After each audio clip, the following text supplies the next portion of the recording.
Господине Тишнер, ви благодарам што прифативте интервју за Мија. Thank you for inviting me.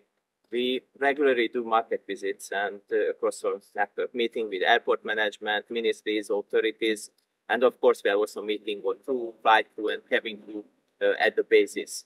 But this time we also celebrate the addition of 3 new routes to our Skopje operation, diversifying our portfolio or network, and also supporting inbound and outbound tourism of the country.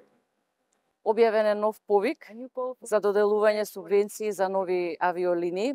Како ги оценувате променетите услови со последниот повик споредено со претходните на кои што учествувавте? I would say overall that we have a very good cooperation with the government, and these support schemes are actually very beneficial both for the airline and also for the North Macedonian economy and for the people. It's opening up new destinations, and it creates a large number of direct and indirect jobs in the country. So it's very supportive. It helps us to build our fundamental and further grow our presence in the country. Има ли потенцијали за нови инвестиции? Што покажуваат вашите анализи? There are, of course, we are constantly looking for new opportunities. I mean, right now we announced like 3 new destinations. That's Barcelona, which I was asked many times when I've been here in the country before. Everyone wanted to have this destination. We have Lyon and Stuttgart. Later on, we might make an announcement about also Oakland, Basel. But right now, these are what we are focusing. But we are looking into additional opportunities based on new support schemes as well. Од повеќе може да се лета на овие дестинации и да има билети во продажби. Какви цени може да очекуваат патниците? I guess tickets are already available. Sales started approximately an hour ago. So passengers can already buy tickets for Lyon, Barcelona, and Stuttgart. And prices will be somewhere between 25 to 35 euro. Изминатиот период намаливте фреквенција на авиолинии и укинавте одредени рути во регионот. Која е причината и ќе се компензираат ли?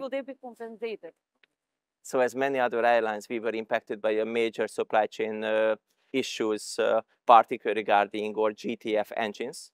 What it means is that GTF is one of the most efficient engine on the market.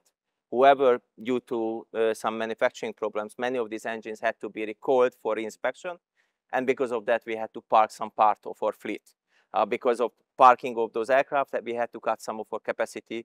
Hence, we also have to reduce some of the routes what we provided to the customers. Now, the good news is that with the new deliveries, with the new Airbus deliveries we are getting, we are able to gradually add back the fleet, add back the capacity, and some of these routes might come back in the near term.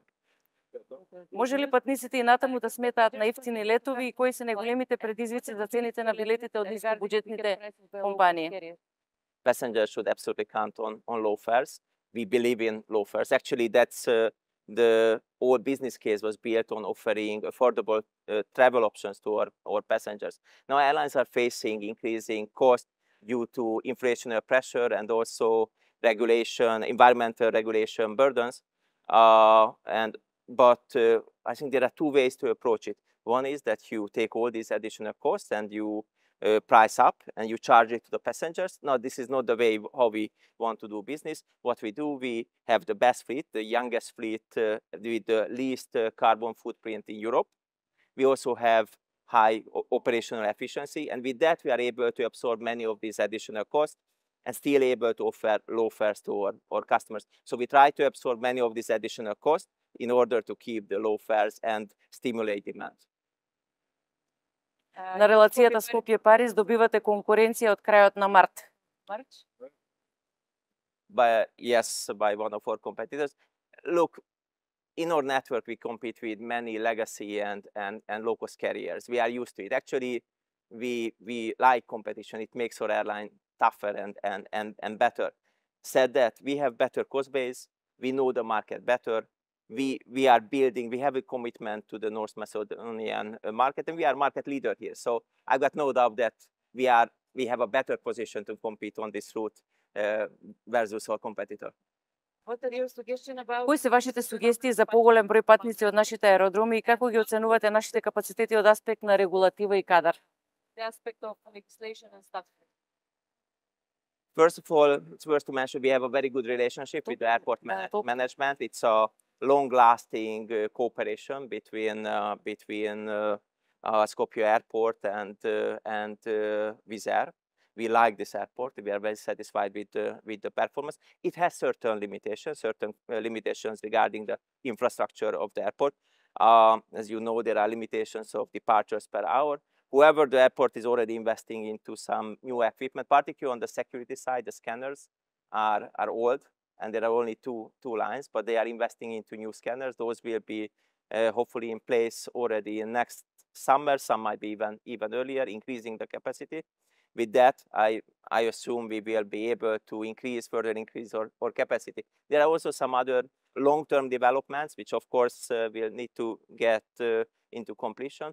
But overall, if these developments will happen, as you might know, there is also some limitation on landing after sunset. It's only one directional.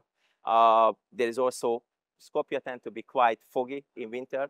So we have a couple of days when we have to divert operation to other airports. These are obviously long-term investments. It cannot be fixed in one day to another. But with these improvements, I think the airport has almost endless opportunity to grow. Ви благодарам за интервјуто. Thank you very much for your time.